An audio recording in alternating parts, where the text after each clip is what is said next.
I'm Isaac Bouchard here in Monterey, California with the new Mazda CX-5. That report coming up. Autoline Daily is brought to you by Bosch. The number of clean diesel models in North America will double by 2014. Bosch Clean Diesel. Good, clean, fun. Bridgestone. Your journey, our passion. And by Dow Automotive Systems. Improving durability and increasing design flexibility with Betamate structural adhesives at dowbetamate.com. Hello again and welcome back to Autoline Daily. It's Friday, the 2nd of March 2012. Hard to believe it's already the third month of the year, but time flies when you're having fun. Filling in for John. I'm Michelle Krebs of Edmunds.com, and we've got a great show today, including a test drive of the new Mazda CX-5, plus a look at where gas prices are headed. So let's get to it. There's good news to report on the sales front. The February SAAR in the American market hit 15 million units, a jaw-dropping surge that has taken everyone in the business by surprise. Total sales for the month hit 1.1 million vehicles, up 11.2% from a year ago. The biggest sales gains came from Suzuki, which was up 42%, though its numbers were very small. VW was up almost 37%, Chrysler jumped 35%, and Jaguar, Land Rover, and BMW both surged 26%. Toyota and Honda were both up almost 8%, but since that was less than the overall market, they lost market share. So did Ford and GM. And for those who care about these things, the Chevrolet Volt outsold the Nissan Leaf nearly 2-1, but their sales are still minuscule.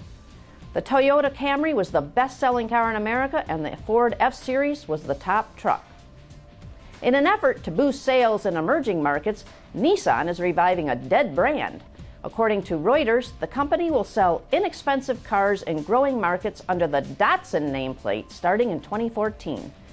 Nissan will first introduce the brand in India, Indonesia, and Russia. It plans to sell vehicles priced around $6,200.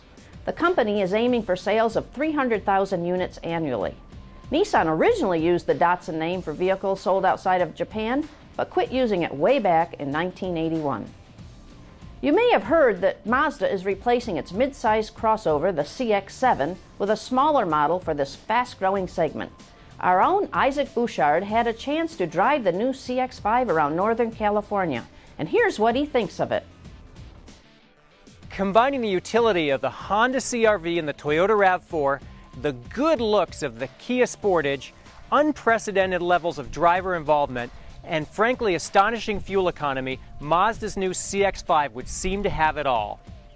It's the first vehicle to introduce our 6th generation worldwide. It's also the first vehicle to incorporate our new design language, the Kodo design language. As well, it's the first vehicle globally to incorporate the whole SkyActiv technology, the whole suite of technologies. The other two main reasons is we're entering a segment that is rapidly growing right now. We're at about 1.3 million units for this year, and it's quickly growing at about 18 to 20% annually. So we've got a lot of great opportunity for this as far as within the portfolio to be the number 2 volume seller for Mazda in North America, right behind the Mazda 3. And when you get it on the road, Mazda's passion shines through. The CX-5 has terrific steering feel and wonderful chassis composure. It also has an excellent ride and is more refined than previous Mazdas, and it turns in some frankly phenomenal fuel economy numbers. All of that is because this is the first full SkyActiv Mazda. The normal engineering process for a car, you design the different parts of the car kind of on different schedules, just because the technology evolves at different rates and the regulations you're trying to hit and people's expectations. So like a body style has to change really frequently. People get bored after 3 or 4 years, you have to change the body.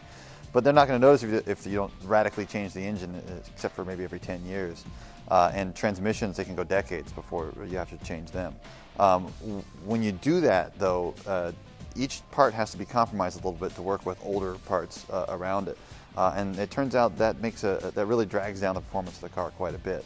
So with the SkyActiv technology, what we've done is we've wiped the slate clean and started over from scratch and designed everything at the same time at today's technology level to work together and it lets us move parts of the car, parts of the firewall around to accommodate the engine, and things are connected in ways you never would expect on the car.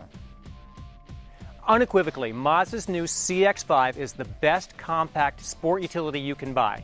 From the Monterey Peninsula, I'm Isaac Bouchard for Autoline Daily. The CX-5 is at dealers now, and Mazda hopes to sell 40,000 units right out of the chute. Those are aggressive goals, but who knows the power of the Lorax? Maybe the movie tie-in will help move some metal. Only Mazda could reimagine driving with revolutionary Skyactiv technology. What is going on with gas prices? Are we headed for a repeat of what happened in 2008? My thoughts on this issue after the break. Dow Automotive Systems, driving solutions in automotive, commercial transportation, and aftermarket with innovative products like Betamate structural adhesives. Lighter, stronger, safer. DowBetamate.com.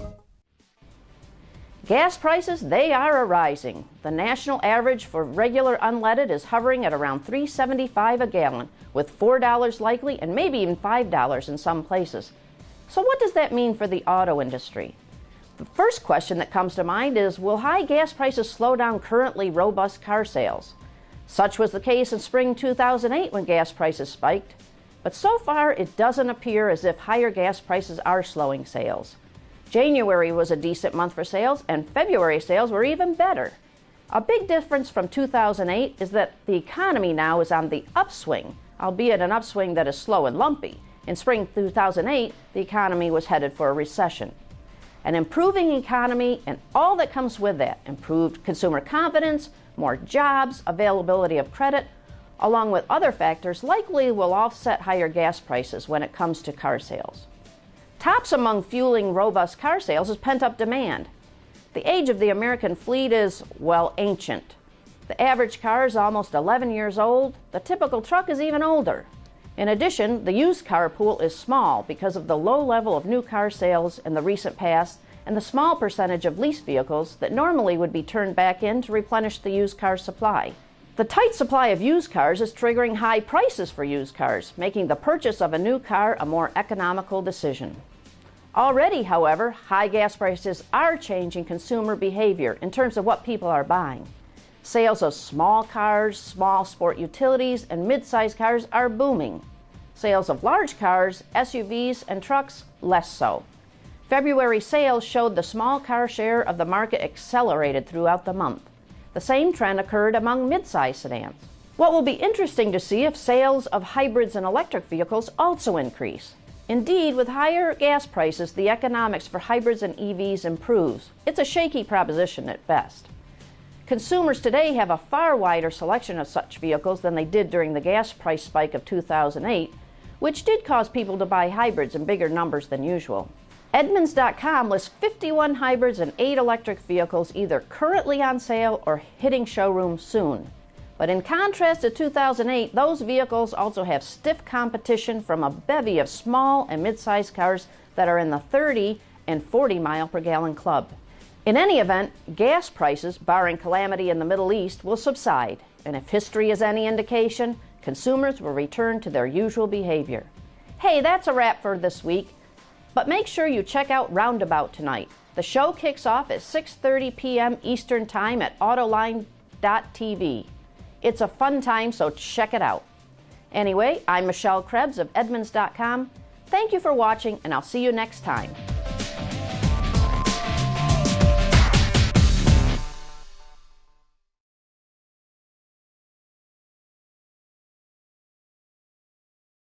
Wards is the industry leader for news, data, and analysis. That's why companies across the globe subscribe to our premium service, maybe even your own. Log in for subscriber access now. Check your company's intranet for details and rely on wardsauto.com to keep you informed.